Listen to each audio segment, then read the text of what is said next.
Educating, informing, serving. Fact TV, keeping government honest.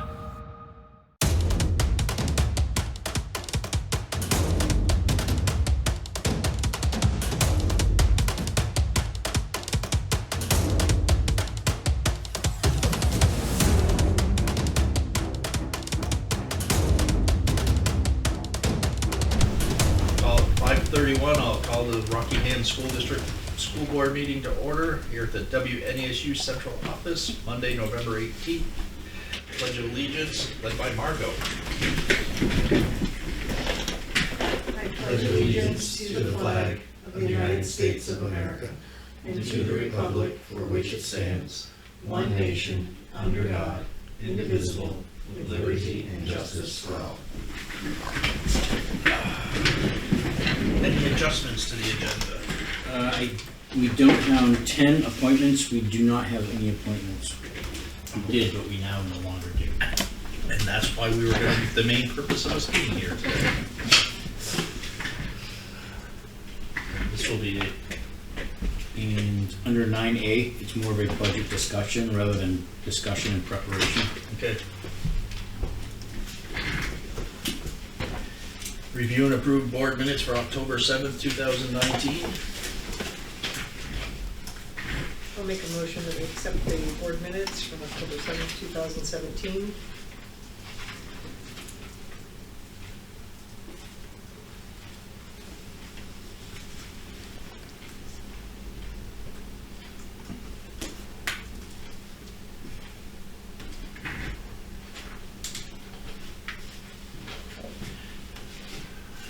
Any discussion? All in favor? Aye. Any opposed? The ayes have it. The minutes are approved. Communication and public comments? Haven't heard any. Anyone else? I haven't even heard any feedback on our new principal yet, either negative or positive, so I guess that's a good thing. We'll watch. It's better than Yeah, one. definitely. Policies, That one needs we have good nothing. stuff. Superintendent, assistant superintendent report. Yeah, I got a few things I wanted to go over. The first thing is that I applied for a grant. It was through UB Tech. It's kind of like a robotics company, and out of 250 applications throughout the U.S., they accepted 22 schools, so we were one of 22 schools who got this.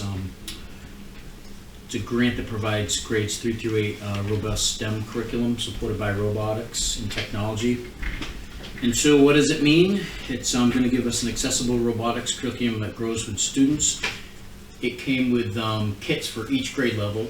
Each grade level, it's kits with programs in it to teach students how to code. And it almost looks like a Lego building kit where kids go in and they'll build, like the first step they'll have to build like one of those gates that come up and down for parking garages. And so they have to, there's specifications that they have to meet. You know, it has to come up for 2 seconds and go down for 5. So it really gets them used to coding. So it's a new software. So the grant included professional development, the software, and all of the robotics programs. And so, Is that like a Mindstorms? kind of, Yeah. yeah. Any of the hardware? The hardware, everything, they provided everything. So is that something that can be shared across all the? All the schools, you know, how we're gonna do it is that all the kits will be housed in one location. And once we, myself, the technology people, and the administrators are gonna get some training on through UB Tech. And once we have that underway, teachers will sign the kits out for their classrooms at each grade level.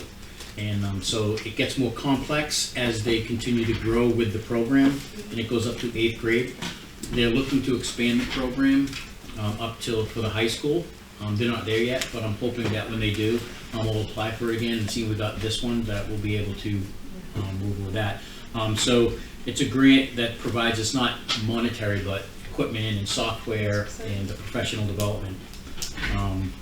it's an approach infusing core subjects with science, ELA instruction, so it's a cross-curriculum way to tie it in. If you go into the program, you say, okay, I want this to tie into English. There's a certain area you can click on, and this is the assignment to build the robotics for how it ties in. So it's a cross-curriculum unit that's tied into it. So we're excited about that. We're also using a school-wide information system called Swiss, and that's helping us to collect data on different infractions that we have in the schools, and that will help us improve the school environment, the culture, the climate, and it looks at how often do the referrals occur, what problem behaviors occur most frequently, where the problem behaviors most likely occur, and when a problem behavior is most likely to occur. So with this new software, we're able to really dig down deep in regards to, you can say, okay, for instance, for some reason, the 4th grade at 1 o'clock in this area have the most referrals. So it really helps us to focus in on where the problematic behaviors are occurring, what time of the day, what are these problem behaviors, and we don't have to generate reports if they're all right there for us and stuff. So we're getting into using that. As far as professional learning and outreach, we had a Dare to Lead, all the administrators are doing a Dare to Lead workshop, and that's learning about practices that require brave work through tough conversations and showing up with our whole hearts and really establishing a common language. We do that every other month as part of our PD as administrators to help us become better at leadership and communicating with each other, and hopefully that'll carry over to communicating with the people we work with and for.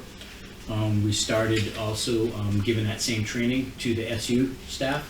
So the other day we closed the office from 10 to 12, and they're starting the Dare to Lead training as well. It's all about effective communication and how to communicate. Clear as kind, that's what we've been working on. We had that workshop on Friday. So in addition to that, we had the second MAPS training, measured annually progress, and that's the new local assessment, common assessment that we use, and that was given by Tim Neville, and the session focused on interpreting math scores, and that was administrators and teachers participated in that. On October 25th, we had the middle and high school participate again in the restorative practices training, and the elementary school had a building day, and so the next time that we have restorative practices, the elementary will get it, and the middle school and high school will have a building-based day. We also had on October 29th, math expert Laura Silvis from Cornerstone Mathematics presented effective strategies for math and interventions for our elementary Title I math interventionists. The day they focused on was addressing the specific areas where our students struggle with math by strengthening teachers' ability to meet the varied educational needs. Moving on to, so you see there's been a lot, Missy in the new Office of Professional Development Outreach we're able to provide a office here right in-house without sending people out. So it's a work in progress, but I'm very pleased with the results we're getting in regards to what we can offer our teachers right here in the district. Student services, they continue to roll out the new coordination of EST and 504s. The service model will provide services to general education and students much sooner. This is done through a consultation model. Services provided are able to offer suggestions to teachers that benefit all students and potentially minimize referrals in special education. We already talked about we had some more restorative justice practice trainings. And the last thing was some technology updates. November 1st was Tech Boot Up Day, and Karen might talk more about that. Had within around 160 teachers, I think, attended and participated in Tech Boot Up Day, which was 4 blocks with 10 to 11 sessions, and each block all around technology and using it in the classroom. So that was the 4th time we've had that, and that was another very successful day. And I want to thank Karen and Ricky and the technology team and everyone who participated and got that off to another great start. And the tech surge at the high school continues. They just finished the driveway camera projects and now have full camera coverage down the driveway that they're looking to get repaved. So Any questions? Can you get paved? Dave, the parking lot in the driveway. I have a question on the AOE special ed costs there. Mhm. I was just told about a week ago that that had been rolled back and was not being assessed the same way, so we weren't going to have to do that. Correct. It's in his report because he had finished that, we had finished that report, right? We got the 2 days later. We got the word that they're not separating it out as they anticipated. They're not gonna roll it out. Will they eventually? Who knows? But for right now, we dodged the bullet, so it was good news. I think we got that information probably about a week and a half, 2 weeks ago. So, yeah, thank you for that. Because I wasn't at the last SU meeting, I'm curious about the food program. The food program, they actually came out $2,000 ahead, and they didn't take a loss in the overall programs. Harley did a great job presenting to everybody and pretty much showed there's an increase in student lunches, faculty lunches, and they just finished their audit last week. So the information in the packet, you had a chance to go through it. Feel free, if you have any questions, for those of you who weren't part of the presentation at the SU meeting, send me the questions. I can get the answers from Harley and get back to you on that. Yeah, my question was just things, it looks like things are going well. Yes. Both financially and with the food. I don't know how, I know last year I got rave reviews from my kid about the food, and he's not been asking to take his lunch this year, so I assume it's okay. No, the food's incredible. We have it for all the administrative meetings and stuff, and very impressive. Okay. Did the principals have anything they want to share with us? I'll start short. I'll try to run through this pretty quickly. So our enrollment is at 159, attendance 97%. We did hold our Halloween parade despite the bad weather. We had to call off the middle school band, unfortunately, but we did have the fire truck and the police there, and Officer Paulette stopped in the middle of the parade and handed out candy to the kids, which was really sweet of them. We welcomed our new flagpole. We had our flagpole was damaged last fall, and so we were able to replace it. We installed a really nice structure. It's in the front of the building now, not in the back. We had a little ceremony and invited members from the local American Legion to come because they had contributed to the cost of the new flagpole. And we had 3 students lead the ceremony, and the kids sang. It was really terrific. We're coming to the end of our One School, One Book. The whole school is reading a book called A Boy Called Bat, which is about an autistic child who cares for a baby skunk. And that's gone really well. So everybody gets a copy of it. Everybody's reading at home. They're reading it in the classroom. And that's gone very, very well. Our students participated in Hike for Hunger and collected food goods for the local food pantry and then brought them over to our place the other day on one of the colder days of the year so far. Terrific planning, but that's how it goes. So that was very successful. 2nd grade welcomed Bonnie White from the UVM Extension, Cooperative Extension. She comes in and she does nutrition and food lessons with the students, and she's terrific. I think she and I are going to try to make something happening in the evening for adults. She has a program that she would like to share with people in the community, and I'm hoping we can make that happen. Tomorrow night, 3rd and 4th grade will share the projects from their ancestry work that they've been doing with Natalie Kingsley Warnock. It's always a very popular evening event, and each student has researched an ancestor, typically a grandparent, great-grandparent, but every once in a while somebody drifts way back and can trace someone from several generations back. So we'll see what they have come up with.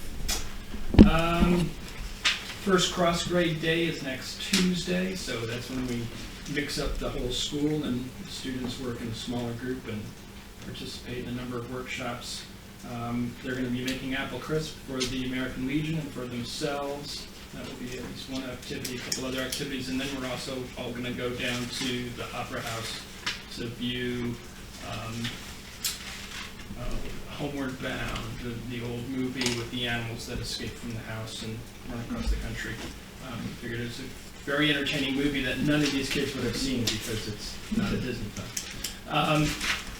I do want to point out, number one, make sure you check our website because we have video news on our website done by our fourth graders. And if you haven't heard about Let's Take Action Rockingham, December 4th, there are 9 discussion sessions starting at 2:30, and it's about developing plans to improve things in Rockingham, including education, transportation, business, you name it. So keep your eyes open for that. So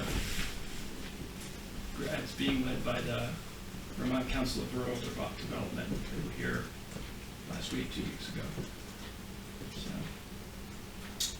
I think that's about it for me. Any questions? Thanks, Steve. Okay, I'll go next. It seems like forever since we last met, so I'll try to be brief, but I have a lot to say too.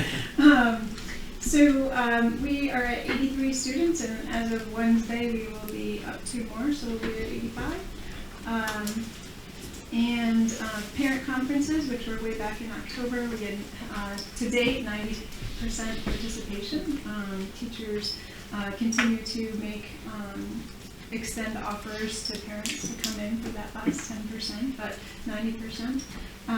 We had some fire safety education, so Brad White of the Rockingham Fire Department came in for one morning and met with all the classes and brought one of the trucks, and so kids had that experience.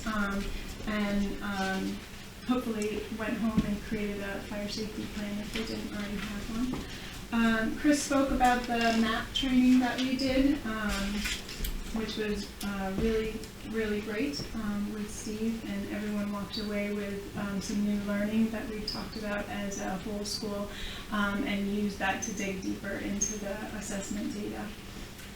We, meaning the 3 principals here, do have, speaking of the MAP data, do have a brief MAP presentation if we have time. We can certainly share that with you as well. Our PTO is fantastic, and I just wanted to say they coordinated a really fun Halloween parade, which I had never been a part of before, and it was really amazing. Really, I think the whole town came out for it.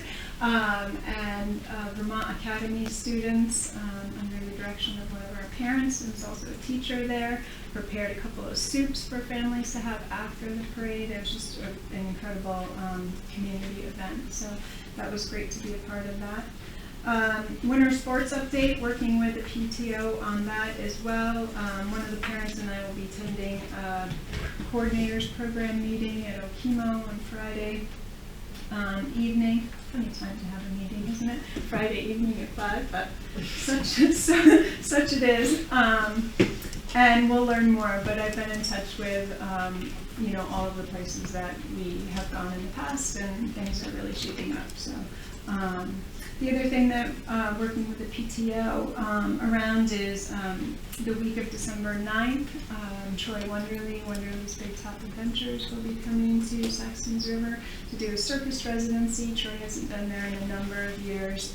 It's great for the kids to work on not only circus skills, but self-esteem, growth mindset, persevering through challenging tasks, all of that. Plus they get to put on a community performance at the end, so a great community builder as well.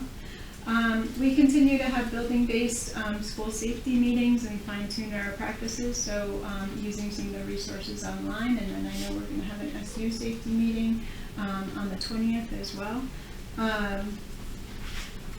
Our team meeting time, so once a week I meet with the K2 team and the 3-4 team, and K2 has been specific to implementing a program called Foundations, and 3-4, and also building guided reading groups, and 3-4 has been focused on building those guided reading groups using the data from the math assessment, as well as some phonics screeners that we did too.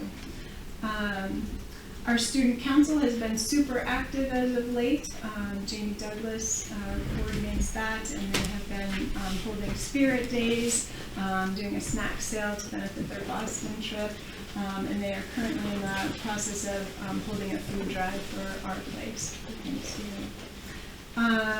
We have grade level team meetings taking place tomorrow and Wednesday, so that's something the supervisory union has organized, Missy.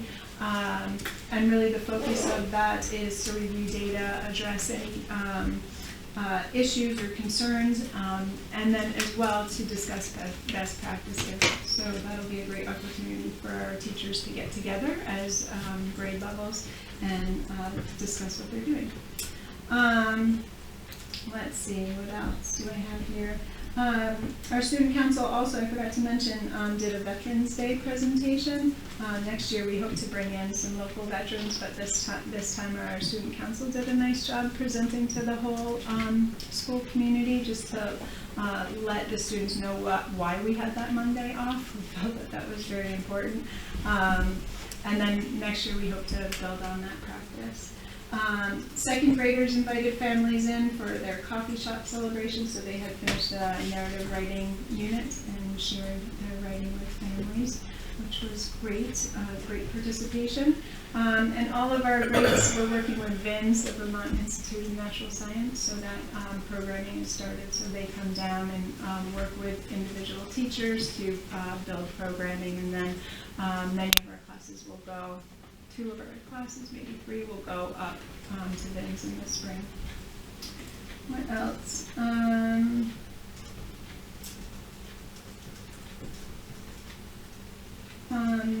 The first trimester report cards will go home on November 26th. Oh, and I did want to say we've had lots of donations as of late. I know that our PTO has worked for that to bring the circus, but, and I'm going to not say the name right. Could you help me? The Memorial Fund? For the Gaga Pit. Oh, yeah, Ruggiero Memorial Fund. Thank you.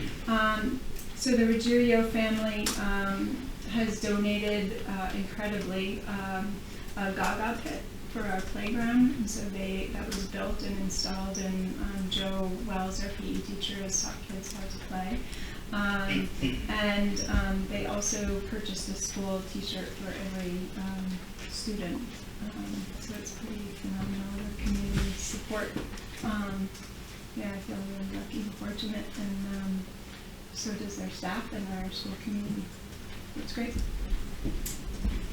That's it. Any questions? I have one. That was a great presentation, but you said, what is the foundations for Kate? I'm just curious. Foundations? Yeah.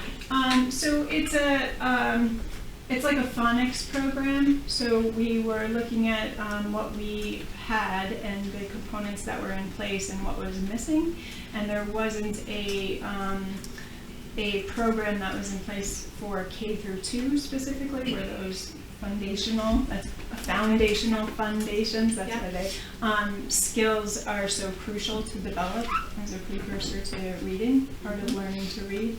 And having a common language and a common approach to that delivery is also very important, so students don't have to relearn or learn a different way from grade to grade. Mm-hmm. And so, yeah, it's part of the Wilson program.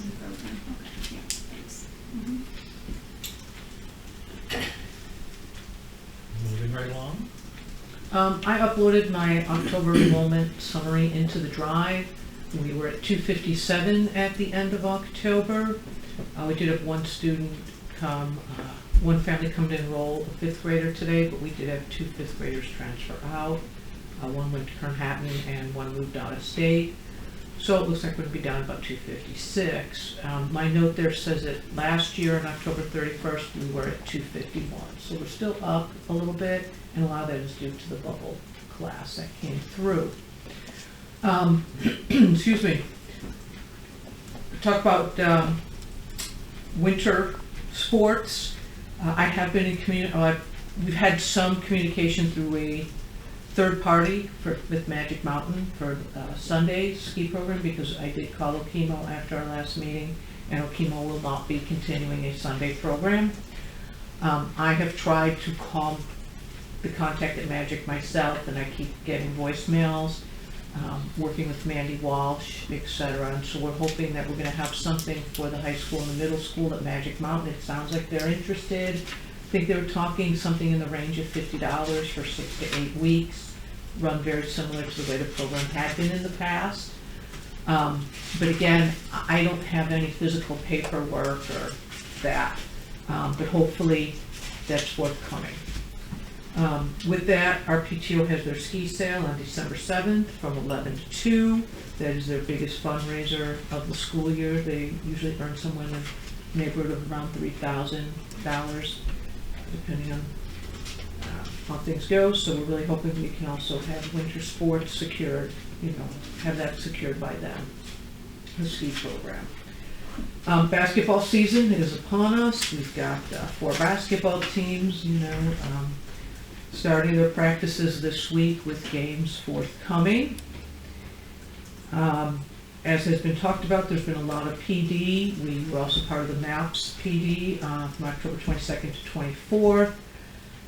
We had the restorative practices in service on October 25th, and we've been implementing it in different ways. Most notably, it's a part of our opening faculty meeting every Thursday morning, and a staff member usually leads it. Chris came in and led one, and we've kept our topics more towards community building, which has kind of helped us learn an awful lot about one another, from people's first car to a memorable event to their favorite movie, stuff like that. So that has been fun. It's been part of getting everybody used to the dynamics of circles. Our 8th grade girls went to River Valley Tech Center for Women in Engineering Day. Had a great day. There's pictures posted on our website. Next Monday, all of the 8th graders going to River Valley Tech Center for a field trip. Back on October 23rd, most of the school went to go see the Secret Garden at the Opera House. And if you saw the Secret Garden, the flowers in that were all made by our art classes. We had our PD person, Lynn Kelly Blair, was here to do math and science articulation PD across grade levels, October 10th to 11th.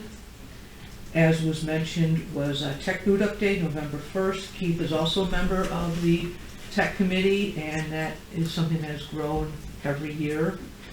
And we'll see where it goes, from here. We might be slowly outgrowing it's hosted at the middle school. This year we pretty much used every classroom up on the 4th floor, including a couple classrooms on the 3rd floor. 7th grade was at Nature's Classroom last week during one of the coldest weeks, but they did well and came back pretty reinvigorated, and so it's a great team building activity for them. And that kind of sums it up. Questions? I actually have a couple. So is Okemo still donating Yes. supplies for the We are still getting ski sale? the donated supplies from Okemo Mountain School. I'm not sure how affiliated with Vail the Mountain School is. I'm kind of curious to ask her contact when I'm there on Sunday. Yeah. But we have the pickup scheduled for Sunday. Did George talk to you? Briefly. Okay. He mumbled something, but he wasn't. I talked to really him Thursday. Okay. And how has the bubble class affected your class sizes? Is it pretty? Yeah, it really has not made a big impact. Because really, when you look at it, they were, last year I had 48 5th graders, right now I have 54. So, it's like 6 kids, so really you're talking about 1 or 2 kids, per class as a most. Cool. Excellent. Anyone else? Kristen always looks like she has a question. She's got that Just ooh listening. look. While we're on the topic of, the principals and stuff, I wanted to revisit the principals and don't, if we're looking at maybe having the principals go to the first or the second meeting out of the 2 meetings, is there a preference of which the board would prefer, the first meeting or the second meeting in the month for principals to attend? Which one is our primary one? We've been trying to get the primary one to be the first. Seems like it would make the sense. Yeah. Unless you want to try for the second, and then if we have one, you can show up, otherwise you'll be pretty free. So the first? I think that that's probably going to change when we start having budget discussions. Yeah. But I think we'll reserve the mid-month. I think we'll, if everyone's in favor, we'll try to just focus mostly on budget stuff unless there's something else that we need to have on the agenda. Business manager, financial to be distributed.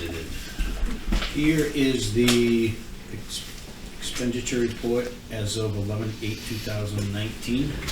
Where, to say the font on this new report. Hard on the even eyes.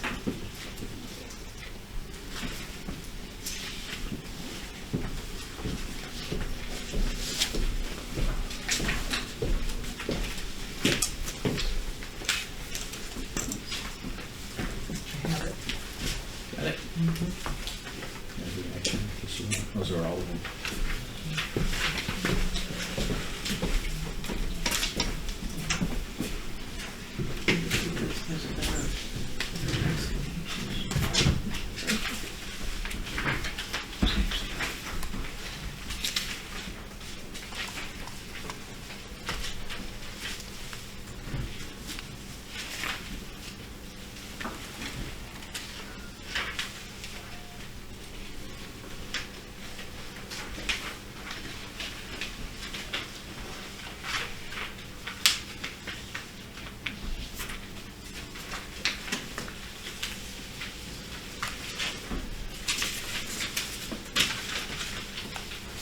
So, I'm sorry if you guys went over this at the last meeting with the new reports coming out of the new program. It looks like it's broken down by school and not as a, I think she's still able to run them by each individual school so we can see. So it's like she's running 2, one Rockingham school district, another keeping the schools so you can see what the spending is at each school.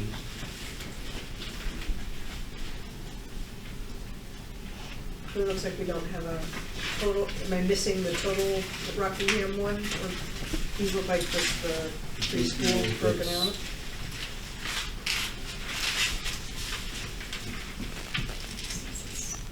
Yeah, it looks like the one that she's provided is just all the schools broken out.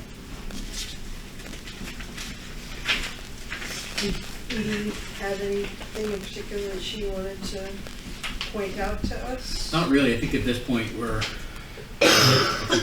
getting over the hump in regards to e-finance, and it's starting to come together from payroll to your budgets and stuff. They're getting stuff in there. It's almost in there and stuff. This week they're working a lot with e-finance over the web, face-to-face over the web and stuff. We should, like I said, it looks like we're over that hump, and we're really going to be able to start utilizing the software to this point. Are there certain things that, as we get into budget season, that you want to request from Edie that you have? I can make sure we have that for the next meeting. I know already you want a combined expenditure report.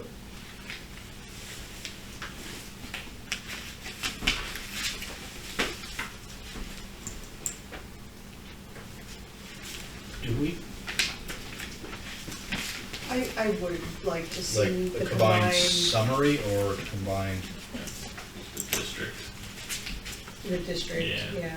I mean, I like seeing the individual schools too, I mean, it can give more detail, but as an overview, I.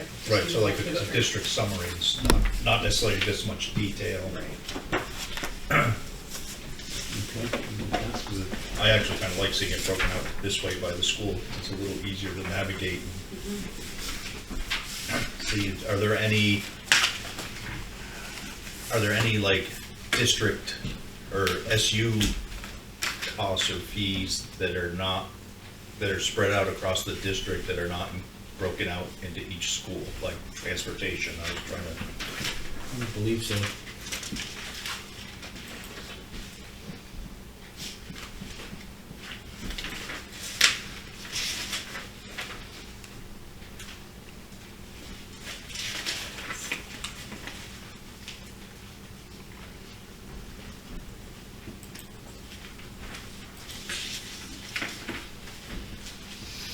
So this does not include any of the SU assessment?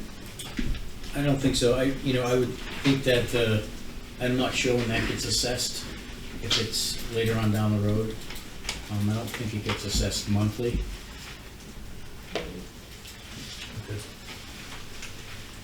I can double check on that, I don't know 100%. Yeah, I mean, that's one thing that I'd be interested in seeing if we could. That's almost what I thought maybe you were referring to, is like, where are those numbers? Well, it's just that when we build our budget, right, we're building a budget, not, I mean, each individual school gets, that's what's building into the final budget. But, we're setting a budget that's for the total of 3 schools. And so it would be helpful to also, in addition to the detail of each school, to see that overall. Yeah, makes sense. That's what I was. Yeah, but it's like in a summary page, because the way it was before is we would have this section for Right. each school, which I always found a bit overwhelming, maybe not overwhelming, but a bit confusing, is like, which school am I looking at, where here we can, I actually kind of like this, that we can look at each school individually and Yeah, I do too. then, but yes, a complete summary would be great. So a complete summary and the question of SU assessments, where and when are they done? Yeah. Doing that and stuff like that. And then, I'm assuming you'd want a copy of last year's, end of the year's financials. Yeah, where we ended the year. Oh, right, that's one thing that, you used to be able to see what was budgeted the year before.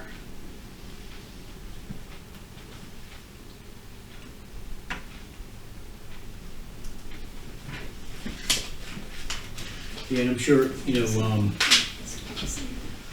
we could check to see if a report can be run where it's a side-by-side like we're used to seeing last year, moving forward. So a copy of the end of the year financials for last year, 18, 19. Anything else in the past that the board's requested from the business office for budget season? If there is, if something does come up, just send me an email and I'll add it to the packet of information. Speaking of budget meetings, took me a little bit of time to kind of navigate the dates because of the new switch over in the finance system. We usually started working on budgets in November, and so we're looking at December and January, and so I'll pass these around. And these are tentative. I mean, it's the best I could come up with in regards to all the different board meetings that I have and that would fit into.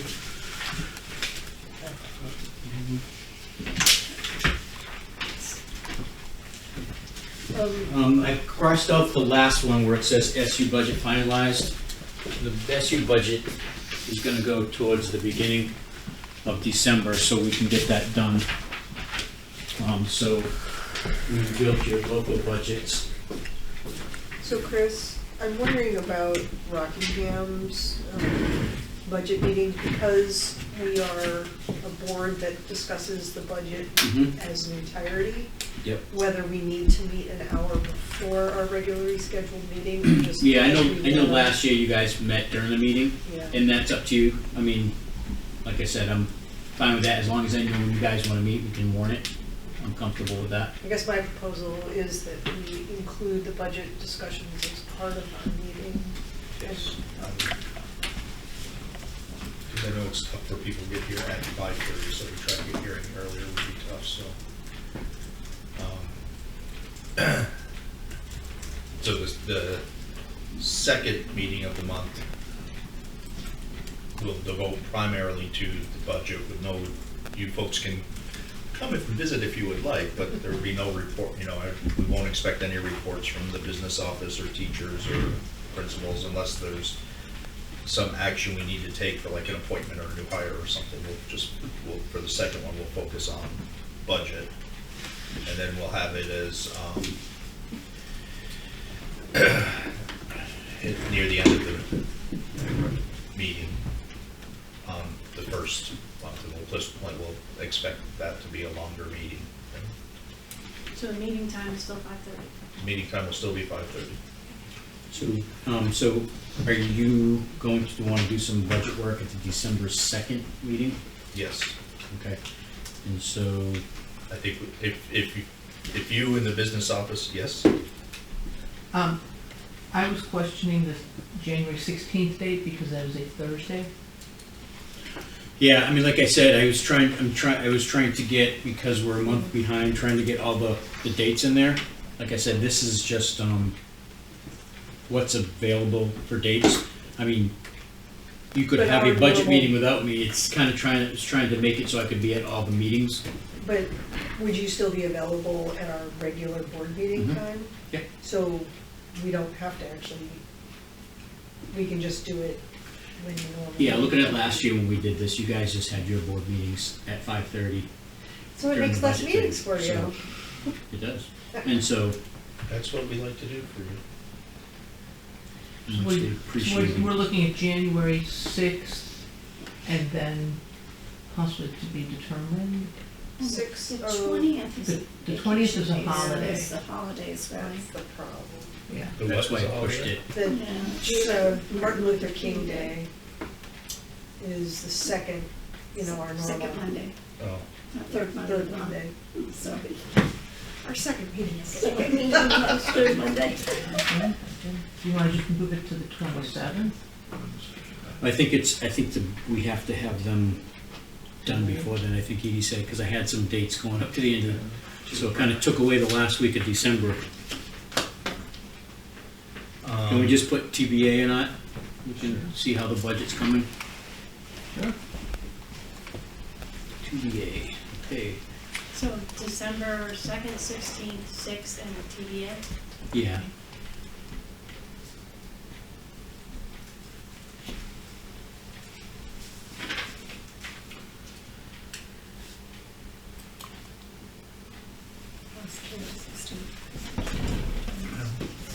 I had no problem doing civic duty on Martin Luther King Day. I would- Didn't we have to do something special last year? I remember a few of us meeting at the high Yeah. school. I think you did. Yeah, we met at the high school before one of the, kind of group meetings or. There in the cafeteria. So, it feels like we're on 9A right now anyway, so I would like from the principals, one of the things that we always get caught up in, so if you could get both from the business office, what, a summary and breakdown of our CapEx funding, because we always end up with excess that gets allocated, so I'd like to know what is available next year for them and what projects do we have coming up? that- So you want a summary and breakdown of, Summary and breakdown of monies that we have, I'm having a brain freeze on the term. That we've set aside, Oh, for reserve- the project reserves, like what's in our reserves. reserve funds for capital equipment projects?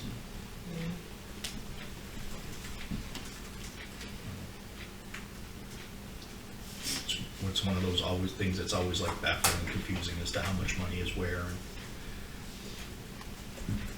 okay. I am a big fan of keeping things in good shape. Because we're amongst budget meetings, you want me to take off board goals fund? Yes. Or leave them on there, but we can just table them for now, so that we don't forget to put them back on. we are working on number 4, which is the one that we're working on, so. Maybe as we're going through, maybe we should keep that there, so as we're going through it, we can think about things in the process that might be good to add it to roll into a goals or objectives. So I wanted to just, I know that for the 3 of you, the principals, that, we're always having to look at managing costs and keeping things at, reasonable levels, but I think back to the last couple of years where we've been able to, last minute, sort of add in some things that are desires, that would increase educational opportunities for students, because we've had surprisingly some excess funds. So I want, you all to feel like you have the ability to say, hey, this would really improve operations in the building, or, and I can't say that we will be able to accommodate every request, but it's good to know, so that we're faced last minute, like we were last year with, I can't even remember what we approved, it was another staffing in one of the buildings. But, it's important to know what those things are, so that when we're in discussions, we can say, all right, oh, look, we have this money, we can transfer over here, or something. And to add to that, it's better for us to have the opportunity to say no than have you not bring something that you might need, want, or desire in your school. I think that we're fairly open, and if we can try to figure out how to make things work, that we're in favor of supporting you as we can.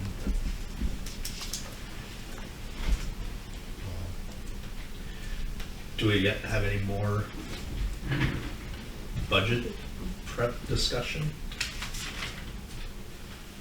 Like I said, if you think of something after the fact, just send me an email and I'll add it to the packet. And has Edie given them everything that have you guys get everything you need to get started? Yes and no. I mean, we're working on the new system. We're trying to navigate the less than enthusiastic I think videos that you watch to figure out the budget. Is new still a relative term for that system? Old, but new and improved, yet hard to watch videos, training videos. Well, it's been the new system for a while now. Now it's just the county system. Unwanted system. I think, last year we put our budgets all into ADS, so this is the first year we're actually putting we're physically putting our budgets into e-finance. Okay. So that's the new part for us. And we keep trying to schedule, we keep trying to get together as an administrative team with Edie so she can walk us through it, but it's been tough trying to just get all of us on the same schedule to meet, but we're working on it.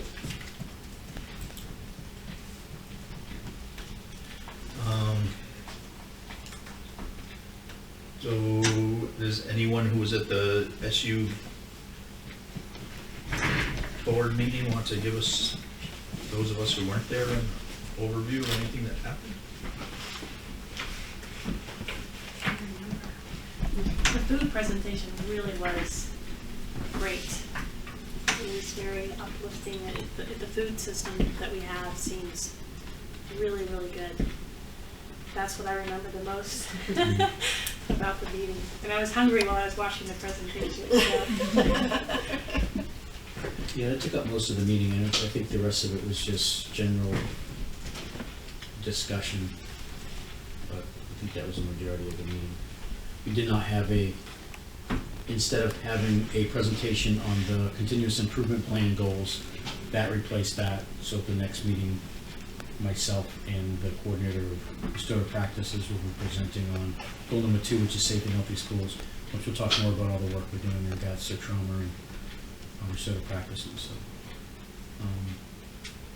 Basically, the food one, and then we had a short report from Edie from upstairs about the software, which was still a problem. I think that's getting better, which is good to hear. And the busing, we set up a possible busing committee. yeah, transportation committee. The next SU board meeting on Wednesday will set up people. So on that committee, so gotta have one more committee. But I think That's it's, an important it's, a- one. yeah, I was gonna say, it's an important committee that we have to have, and I think, it's gonna, I appreciate it, because it's gonna assist me and help and continue to push forward with all the stuff that we're looking at with retaining drivers and providing incentives and whatnot, so. Okay. We can add that to committees. Who's gonna be on the transportation committee for us? Is that a yes, it's going to be That, it doesn't have to be an SU person.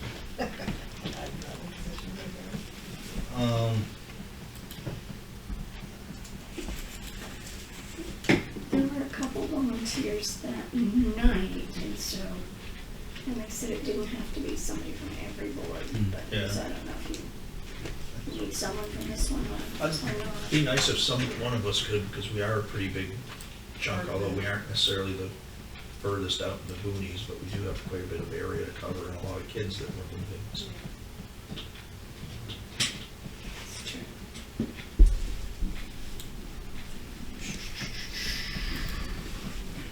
Board goals and goals discussion. We keep tabling it because we aren't all here. I think we will continue to table it. The YMC update. So, Keith was mentioning there was an article where the trustees have decided to start taking action. There is a group that has received a small grant and is working actively to save the building.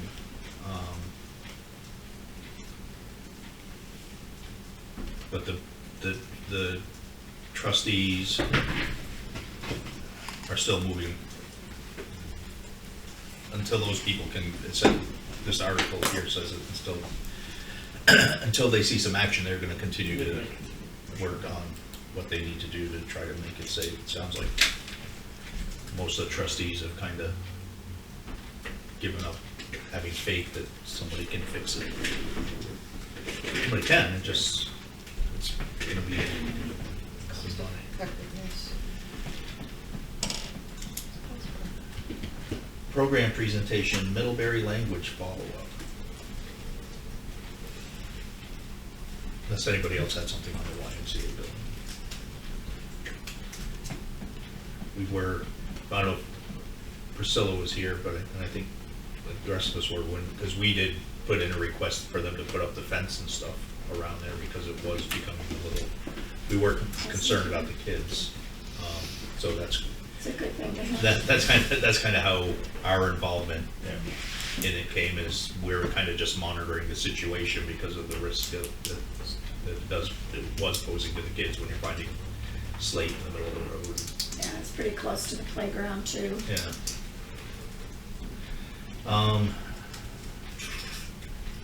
So do we have any Middlebury language follow-up today, or is that a leftover, a remnant? I think we just wanted to keep it in, you know, maybe not on the agenda, but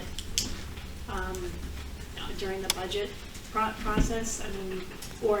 I mean, my opinion is that I would rather support a language teacher over the program because of the negative feedback I have gotten about the program. But maybe we want more parent insight, or... So, well, if you add that to your list of budget things.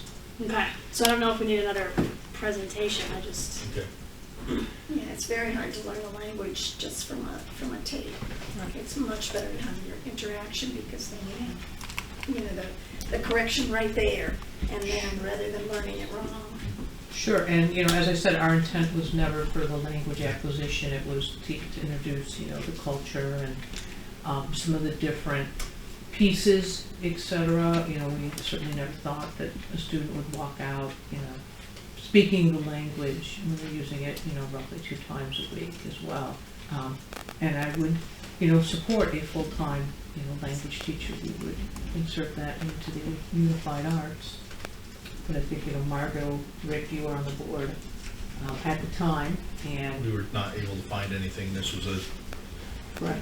it was a the best solution to the Right, situation. it was a cost-effective alternative to not having any foreign language program at the time. Plus, I believe it allows introduction to the 4 different languages that are supported in the high school, right? Yeah. That would be really hard to fulfill Right, as that a would- city person. There's Yeah, only, oh yeah, there's 3 in high school. I've just gotten a lot of negative feedback about it. it's one of those, this was an, to No, know I languages understand at the that. time. But it would be interesting And I to think it see. follows along with what you were saying earlier about like last minute things. I think it came like, my memory is getting jogged a little bit, that the teacher notice came like at the end, near, there wasn't really time to find somebody, and we were trying to find somebody. Well, you There was a couldn't whole, find anyone. there was a It whole was, yeah, convergence of there issues. was a lot of things going on. The last time that you had a teacher and she was part-time was my first year here. And so I didn't come on board until July 1st, and that's when the position was posted. And it was a 2-hour-a-day position, right in the middle of the Yeah. day. You know, to find somebody 11 to 1 was really difficult. When we secured somebody, it was like the day before school started. That brought its own unique set of challenges. And, you know, as I said, one of the big challenges is when you don't have somebody that's there full-time, it's hard for them to be part of the school community. She wasn't there, we have faculty meetings, you know, she's coming in the middle of the day, so it was hard to have that person, you know, really be a part of things. And I would love to have a full-time language person where I can make it accessible to all the students and put it in the UA rotation, so they would have it 5 days a week. Depending how we work the UA rotation and how that, you know, is to fall out, you know, it would be for either 8 or 12 weeks of the school year. We could work it in that way, and every student could be scheduled and exposed to that language then. But again, you know, they wouldn't come out being speakers in that amount of time. You don't graduate high school coming out. Right, no, and I understand that, but, you know, to your point that, you know, the students weren't, you know, speaking, you know, the language, and I think, Priscilla, you brought it up about, you know, the interactive piece with it being on the computer.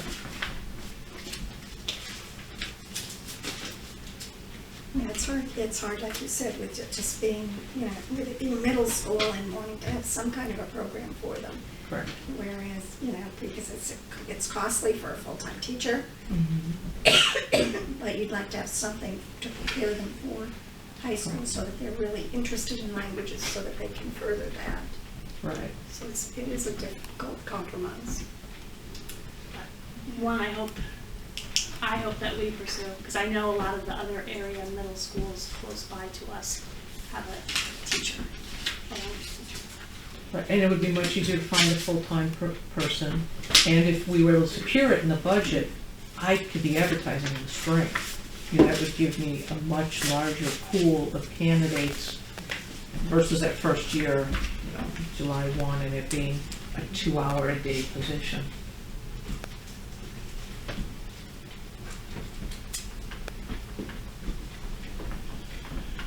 Okay. Did you have a presentation prepared today that you wanted to bring us? You asked- We did create one, it's very brief, but just gives an overview of our new assessment. Share some. At the mercy of the board? Okay. So are we fitting this technically under principal reports? Yeah.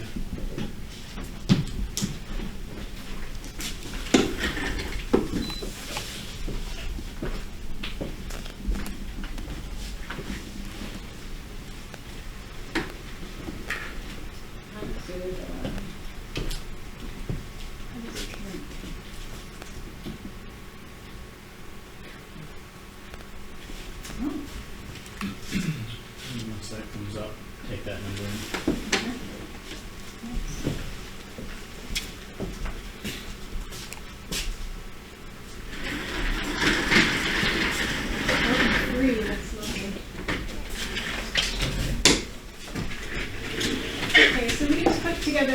slides just to give an overview, because this is a new assessment for this SU and it's measures of academic progress. We refer to it as MAP. So for that, that's where it's go. And feel free to jump in. I don't want to certainly monopolize this. Do you want to trade off slides? Go for it. We'll chime in, don't worry. So a few bullets about what is the MAP assessment. It's an adaptive assessment. It's individualized. It determines a student's instructional level. It measures growth over time, and that's the really important part. And we have 3 benchmarks: fall, winter, and spring. Elaborate? Sure. The challenge for some students who are used to getting every question right, the test, because it's adaptive and it's looking for their instructional level, they'll get 50% of the questions wrong. So is this replacing one of the assessments? Track Right, track my progress. Okay, progress. so it is replacing track. And a conversation you and I had a couple of years ago, one of the great things about MAP testing is it will allow us to print out individual student reports that we will be sending home. So parents, families will be able to see how their students do as the school year goes on, which I know you had asked me about in Track My Progress, and I said it just wasn't a capability of the program. And it was something I had hoped they would come about because I had experience with MAP in the past and was able to send us home. So we actually did send home the MAP results in the first mid-trimester report with the middle school students. And I think Laura did as well. We did, and they were discussed at parent conferences as well, just because it was a new assessment, really important to have that face-to-face conversation.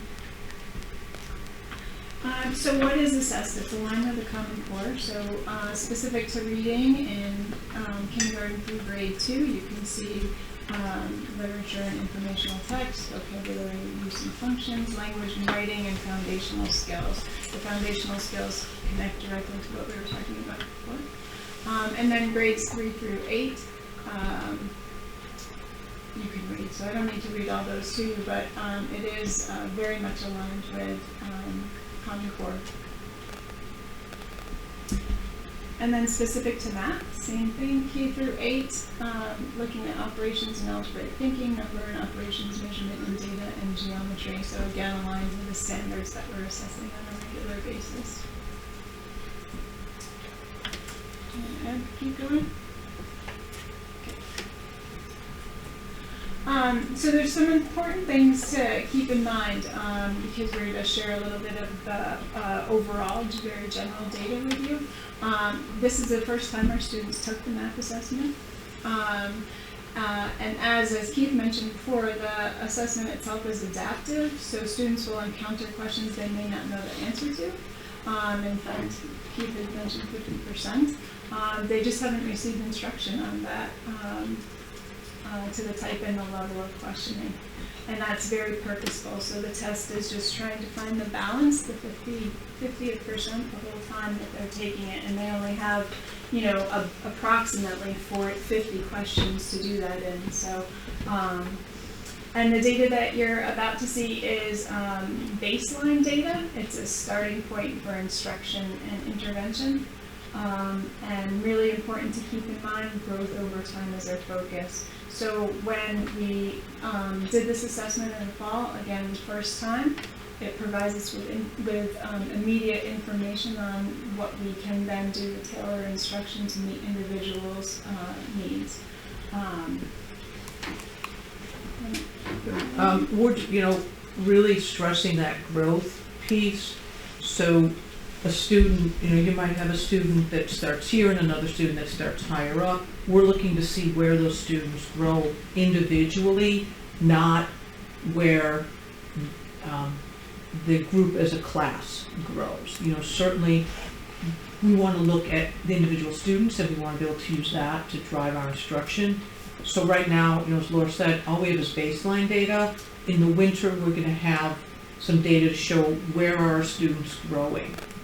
And, students that scored lower, we're expecting them to show more growth because it's harder to, show that growth for the students that are achieving higher.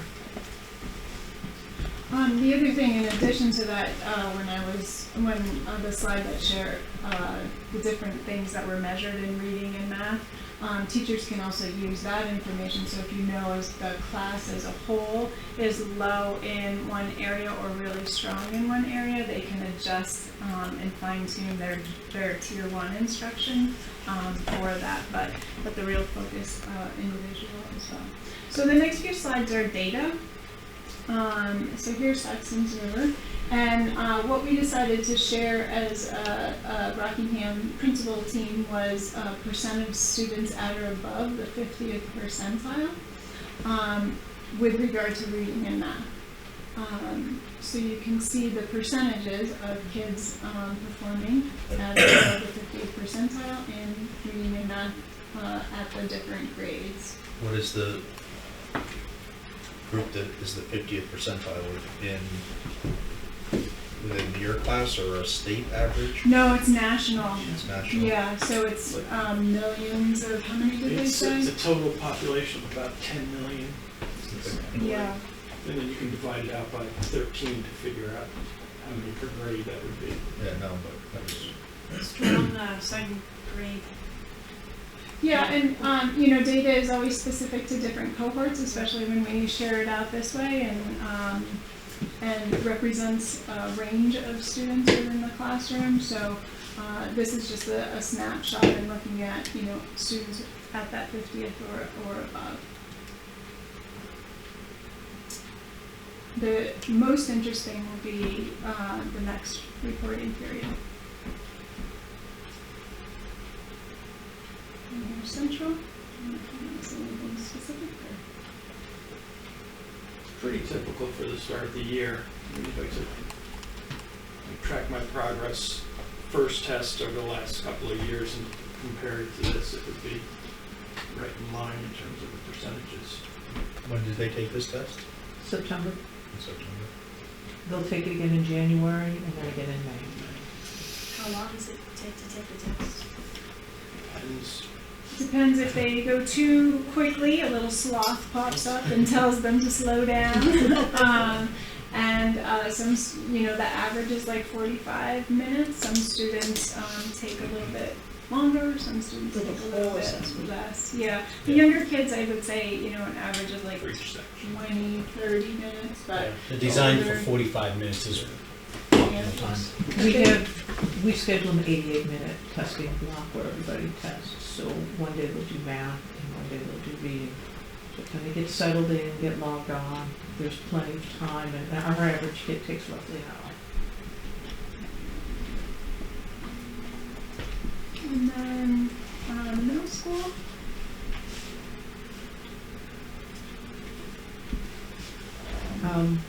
Some concerns, when I look at 6th and 7th grade math, as to what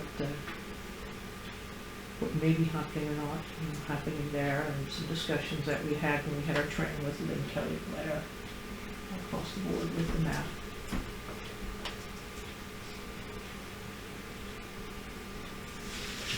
And then the last slide is just, again, going back to the focus on growth. So reiterating that this was baseline data, our first benchmark, and the most interesting will be the growth, the data from, measuring from the fall to the winter, and looking at individuals, looking at the class as a whole. To see where the needs are, especially given targeted and whole group interventions that were put in place because of this initial baseline data to see if they were effective or not. And that's it.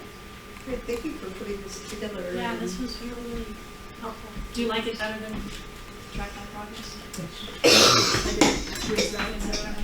One of the nice things about this system is the interface in terms of generating reports for the teachers are really, really helpful. So all those strands, those domains are broken down, so then teachers can see, okay, I've got 6 kids who need extra help in geometry or whatever, and it really would help in terms of instructional grouping and things like that we couldn't really pull out of track my progress.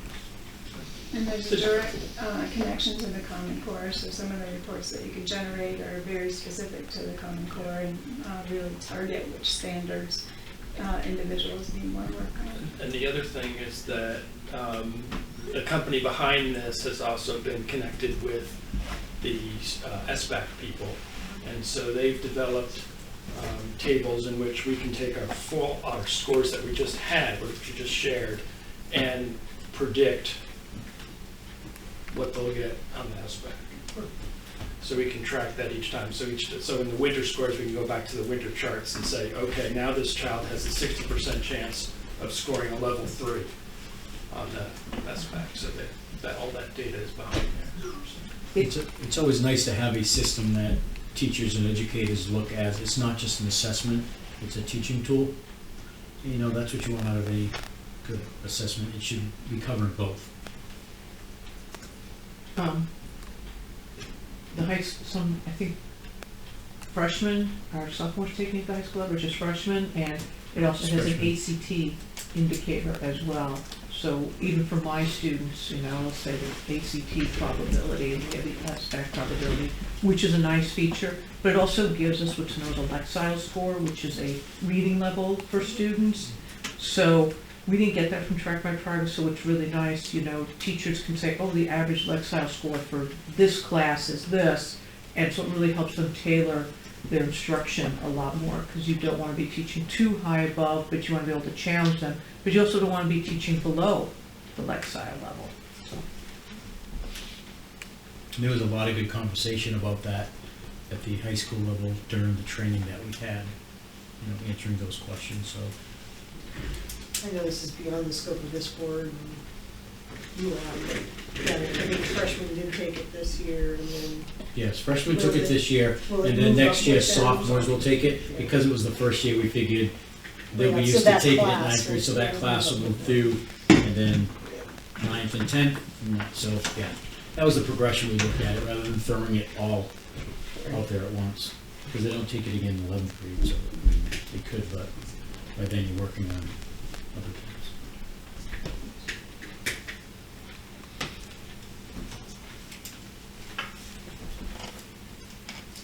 Director's comments? So, Thank you for all the information. I'm all set. Thank you. okay, thanks, I'm all set as well. Agenda items for the next board meeting. I think the big thing is budget. Budget. Yep. Budget. Budget. Budget.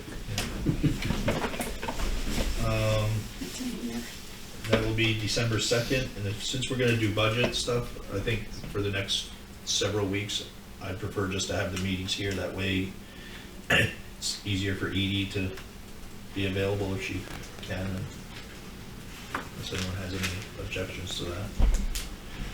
Okay.